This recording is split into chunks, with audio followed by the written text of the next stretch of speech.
తమ న్యాయమైన హక్కుల సాధన కోసం Telangana united medical and health employees union ఉద్యమించింది.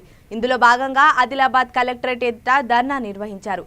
ఈ సందర్భంగా యూనియన్ ప్రధాన కార్యదర్శి నవీన్ కుమార్ మాట్లాడుతూ సమాన పనికి సమాన వేతనం చెల్లించాలని కోరారు. 11వ పీఆర్సీ ప్రకారం వేతనాలు చెల్లించాలని, నేషనల్ హెల్త్ మిషన్ ఉద్యోగులను ప్రభుత్వ ఉద్యోగులుగా గుర్తించి అన్ని సౌకర్యాలు కల్పించాలని విన్నవించారు. కార్యక్రమంలో ప్రశాంత్, నవీన్, రజిత, ప్రణతి, పుష్ప పాల్గొన్నారు. Telangana united medical and health employees union CIT ఆధ్వర్యంలో NHM ఉద్యోగుల యొక్క ధర్నా నిర్వహించడం జరిగింది.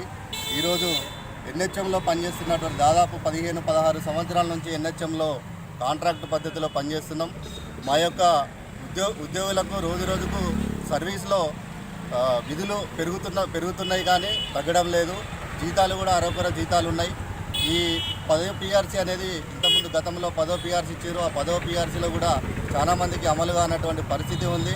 ఇప్పుడు మళ్ళీ 11వ PRC కూడా ఇవ్వడం జరిగింది. 11వ PRCని కూడా NHM ఉద్యోగులకు వర్తింపజేయకపోవడం అనేది చాలా బాధాకరమైన విషయం. ఈ సంబంధిత 11వ PRC సంబంధించి దాదాపు ఒక 5 నుంచి 6 నెలల కాలంలో సుదీర్ఘంగా పోరాటం చేస్తున్న సందర్భంలో కూడా ఈరోజు ఎప్పటికప్పుడు ఫైల్ పెట్టినామని చెప్పేసి చెప్తున్నారు అధికారులు, ఉన్నతాధికారులు.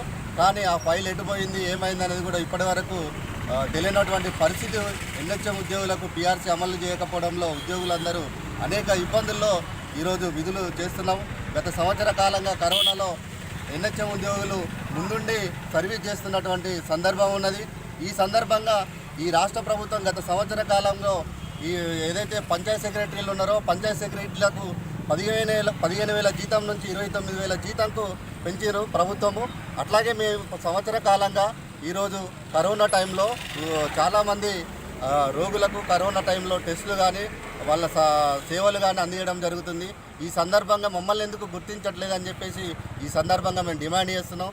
అదేవిధంగా ఏదైతే పంచాయత్ సెక్రటరీలకు వేతనాలు పెంచారో మాకు కూడా 100% వేతనాలు పెంచి మమ్మల్ని ఆదుకోవాలని చెప్పేసి ఈ రాష్ట్ర ప్రభుత్వాన్ని మేము డిమాండ్ చేస్తున్నాం.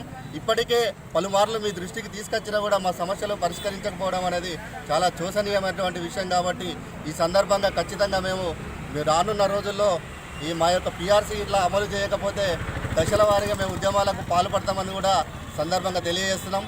15 సంవత్సరాల నుంచి ఈ కాంట్రాక్ట్ పద్ధతిలో పనిచేస్తున్న మా యొక్క సర్వీసును మీరు గుర్తించకపోవడం, వైద్యారోగ్య శాఖ పట్ల మీరు ఇంత నిర్లక్ష్యంగా మా కాంట్రాక్ట్ ఉద్యోగులపై మొండి వైఖరి చూపెట్టడం అనేది సబబు కాదు. కాబట్టి ఖచ్చితంగా NHM ఉద్యోగుల యొక్క సమస్యలను పరిష్కరించాలి. అదేవిధంగా ఈ కరోనా టైంలో పెరుగుతున్న సందర్భంలో ఉద్యోగులు కూడా అరకొర ఉద్యోగులు ఉన్నారు.